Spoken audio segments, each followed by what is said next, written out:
আসসালামু আলাইকুম বিয়ার, সবাই কেমন আছেন? আশা করি সবাই ভালো আছেন। সুদের হার 0.75% হ্রাস পাওয়াতে একজন আমানতকারী আমানতের উপর 4 বছরে প্রাপ্ত আয় 750 টাকা কমে যায়। তার আমানতের মোট পরিমাণ কত?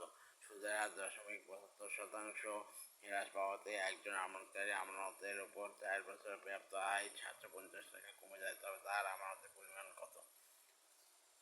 তাহলে 100 টাকায় 1 বছরে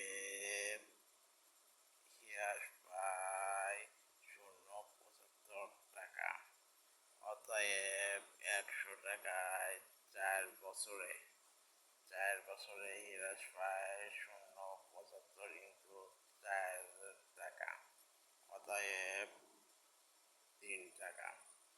3 টাকায় হ্রাস পায় যখন আমানতের পরিমাণ 100 টাকা।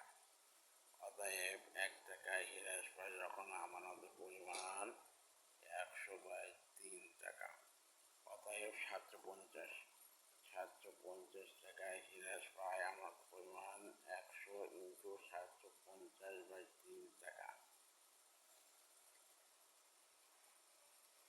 3×6, 3×15 সমান 25,000 টাকা। এই হচ্ছে অ্যান্সার।